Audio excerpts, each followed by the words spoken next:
আসসালামু আলাইকুম সবাইকে।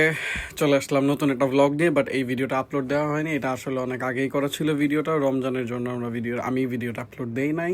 এটা হচ্ছে আমরা যে পুলে গেছিলাম সুইমিং করতে, তো ওইখান থেকে বের হওয়ার পর মোটামুটি আমাদের সবার অনেক ক্ষুধা লাগে।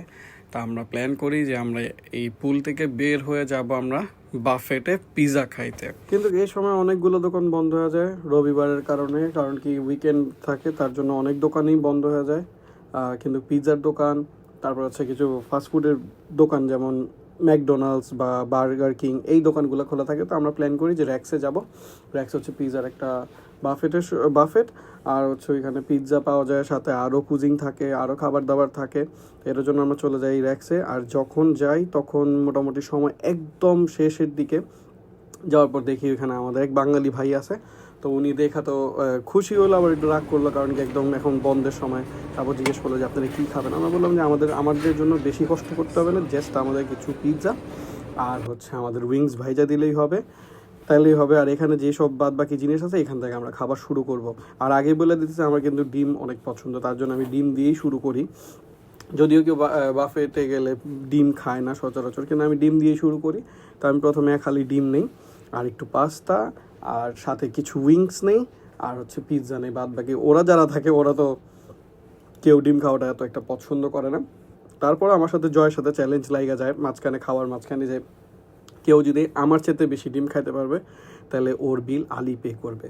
পরে জয়ের অনেক কষ্ট হয়, কিন্তু তাও অনেকগুলো ডিম খাইতে পারছে, প্রায় 11টার মতন ডিম খায়, আর আমি 12টার মতন ডিম খাই।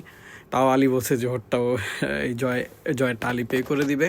পে করছে। পরে এইখানে আমরা যখন খাবার দাবার নেওয়া শুরু করি, অলমোস্ট পিৎজার যে কয়েকটা ফ্লেভার থাকে ওই ফ্লেভারগুলো শেষ। তারপর আমাদের জিজ্ঞেস করলো যে কী কী ফ্লেভারের বানাবে। তো আমরা কয়েকজন বললাম যে টুনা মাছের পিৎজা, তারপর হচ্ছে গিয়ে চিকেন, একটা বিফ বিবিকিউ, এটা ওরা বানাইতে থাকে। আর বললাম যে সাথে কিছু আমাদের উইংস দিলেই হবে। তো উনি ভাজা শুরু করছে, আর আমরাও খাইতে বসলাম। তারপরে আমি তো শুরু করলাম লবণ, একটু গোলমরিচ দিয়ে ডিম খাওয়া শুরু করলাম। বাদ বাকি সবাই খাইতেছিল। খাবার দাবারের টেস্ট ভালো ছিল, খুবই বলবো না যে বেশি একটা ভালো লাগেনি, কিন্তু অনেক খাবার ভালো ছিল। আর খাবার খাইতে খাইতে অলমোস্ট যা যা অর্ডার আমরা বলছিলাম এই পিৎজাগুলা ভাইয়া বানিয়ে ফেলছে। বানানোর পর আমরা আবার আসি আমাদের প্লেটকে রিফিল করতে পিৎজা দিয়ে। আর এই যে একটা পিৎজার যে ডেকোরেশন দেখতে পারতেছেন আপনারা, পিৎজা টেস্ট ভালো ছিল, আর টেস্ট খারাপ ছিল না, তাই আমরা আরও বেশি করে খাইতে পারছি। তো আমি জানি যে আমি মাত্র নিছি পিৎজা নিতে আসছি, আর এরা যখন আসবে তখন পিৎজা আমি পাবো না, তার জন্য আমি আগে পিৎজা নেওয়ার পর প্লেট খালি, যা আগে নিয়েছিলাম শেষ। আবার নতুন করে ডিম, পিৎজা আর উইংস দিয়ে এখানে শেষ হয়ে যায় আমাদের সানডের প্ল্যান। আশা করি আপনাদের কাছে ভিডিওটা ভালো লাগবে। আবার দেখা হবে নেক্সট প্ল্যানে।